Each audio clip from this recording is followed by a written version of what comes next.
Hello दोस्तों। SM की भोजपुरी कहानी चैनल में रउरा लोग के स्वागत बा। दोस्तों, रोज की तरह आज भी हम एक नया कहानी के साथ आइल बानी। अगर कहानी अच्छा लगी तो लाइक करब, सब्सक्राइब करब, कमेंट करब और बेल आइकन भी दबा देब ताकि नया कहानी रउरा लोग तक पहुंच सके। त आई एक नया कहानी सुनावतानी जेकर शीर्षक बा संस्कार। वरुण कहलस कि ई संस्कार संस्कृति सब बेकार के चीज ह। हमनी के सब दोस्त यही संस्कार में उलझल बानी जा और जिंदगी में हमेशा सब आवश्यकता से समझौता ही करत आवतानी जा।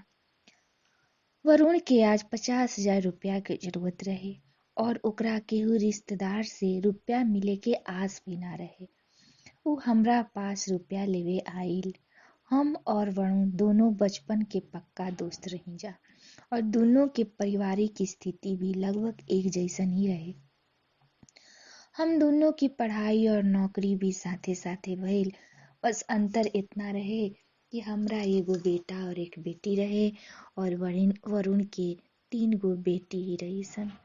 आज वरुण के छोटकी बेटी के स्कूल में नाम लिखवावे के रहे। एसे ओकरा एकाएक उधार लेवे के जरूरत पड़ गईल। वरुण हमरा से पैसा मांगे आइल त हम ओकर अकाउंट में पैसा ट्रांसफर कर देनी तो उ दौड़ल दौड़ल आपन लड़की के स्कूल लेके गईल और ओकर नाम लिखवैलस। शाम के कभी हम तो कभी वरुण पार्क के पास चाय वाला दुकान पर एक दूसरा के वेट करत रही जा।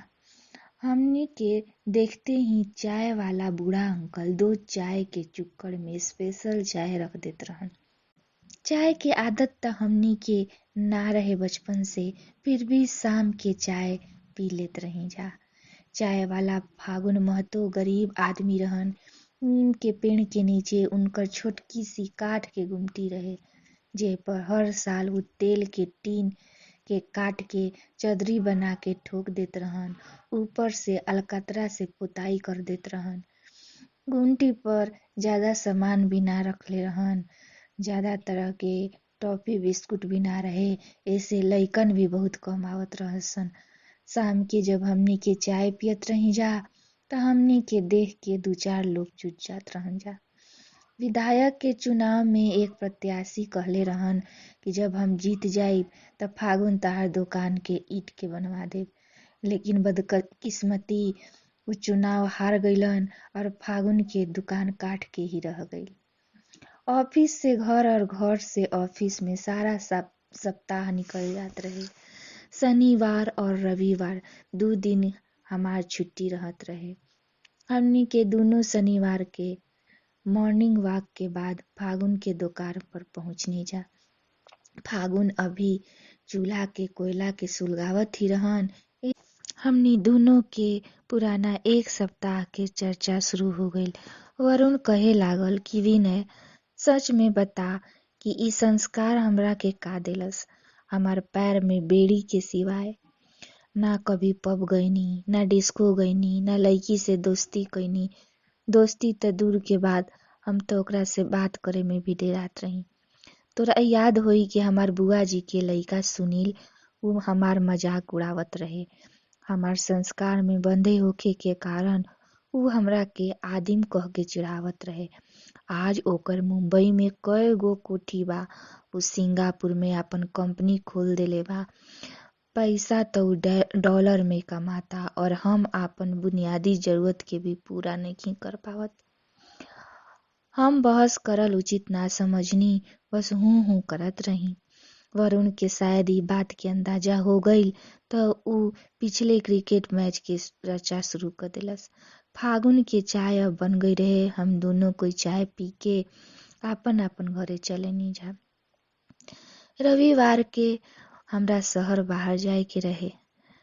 अगला सुबह मॉर्निंग वॉक में वरुण ना आइल। 2 दिन यही तरह बीत गईल। फागुन बतैलस कि वरुण एने ना दिखलहन तो हम ओकरा के कॉल लगैनी। वरुण फोन काटते हुए मैसेज कैलस कि हाँ अभी व्यस्त बानी, गुड फ्राइडे के तरह से मिलब। शुक्रवार भी वरुण वॉक में ना दिखल तो हम ओकरा घरे गईनी। ओइजा गईनी त पता चलल कि ओकर फुआ घरे आइल बाड़ी और अब वरुण के घरे ही रहिहन। हम चाय पीनी और वरुण के अगला सुबह चाय के टपरी पर मिले के बोल घर से निकल गईनी। संजोग से उस वरुण शाम के हमरा घरे आइल और 25,000 रुपया देके बाकी रुपया अगला महीना में देव कह के चल गई। हम ओकरा रोके चाहनी तो ऊ कहलस कि अभी मार्केट जाए के बा। फिर हम ओकरा से कुछ ना कहनी। अगला दिन मॉर्निंग वॉक के बाद हमनी दोनों फागुन के दुकान पर जाके बैठनी जा। आज हम वरुण के पुरान बात ही छेड़ देनी कि कैसे हमनी के संस्कार में बंधल और जकड़ल बानी जा। बचपन और जवानी यही में बीत गई। आज हमार बात के सुन वरुण बिल्कुल गंभीर रहे और कहे लागल कि दोस्त, जेकरा के तू बंधन कहताड़ ऊ अंकुश हमनी के काबू रखे खातिर बहुत ही जरूरी बा। ई अंकुश के कारण ही भले हमनी के पैसा कम कमात होखी जा मगर शांति से जियतानी जा। तब हम ओकरा के टोकते हुए कहनी कि तू ही तो पिछला हफ्ता ही कहत रह। एह पर ऊ बोल उठल कि शायद हम गलत रही। बुआ जी के लइका के पास कई कोठी तो जरूर बा मगर अपन माई के रखे के जगह नइखे। ओकर 2 बार तलाक और शादी हो चुकल। बुआ जी बतावत रही कि एक बार तो ऊ नींद की गोली खा के आत्महत्या करे की कोशिश करत रहे। हमार बात सुनते हुए फागुन महतो भी मुस्कुराते हुए कहे, साहब लोग, अगर रौरा लोग बुरा ना मानी तो हम भी कुछ कहल चाहतानी।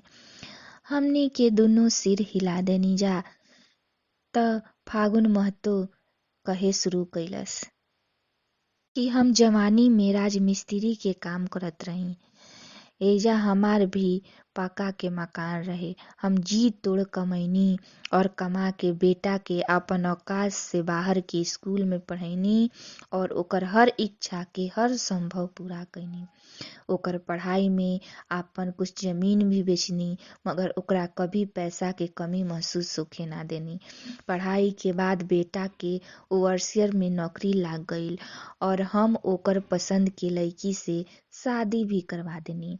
बहू कुछ दिन त हमरा साथे रहल, फिर बेटा के अलग घर खरीदे के मना लेलस। बेटा हमरा से मकान के बेचे खातिर कहलस और नया मकान खरीदे के बारे में पूछलस। तो हम सोचनी कि सब तो एकरे बा और हम आपन सहमति दे देनी।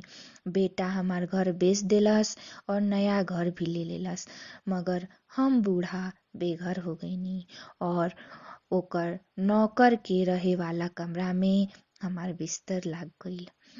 हम तब तक चुप रही, सब कुछ देखत रही, सब कुछ समझत रही। पर एक दिन जब ओकर एक दोस्त आइल और हमरा गेट खोले में देर हो गईल तो ओह कारण ऊ हमरा के बहुत डटलस और बेटा ओइजा चुपचाप होके सब कुछ देखत रहे। हम ओह दिन आपन कपड़ा लेके एजा फुटपाथ पर चलेनी।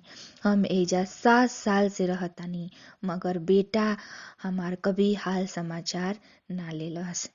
एह सारा समस्या के जिम्मेदार हम खुद अपना के ही मानतानी। काहे कि हम ओकरा के दादा दादी चाचा चाची और अपन परिवार से हमेशा दूर रखनी। हमरा ई डर लागत रहे कि हमार बेटा कहीं गांव में लइकन के साथ रह के बिगड़ ना जाए। शायद इस तरह समाज और परिवार से दूर रहे के कारण ही वो इस तरह के हो गईल कि ओकर जीवन में हमार कोई स्थान ही ना रहन। हम और वरुण फागुन के बात सुनकर एक साथ बोल उठनी जा कि संस्कार मनुष्य के जीवन के अहम चीज होला।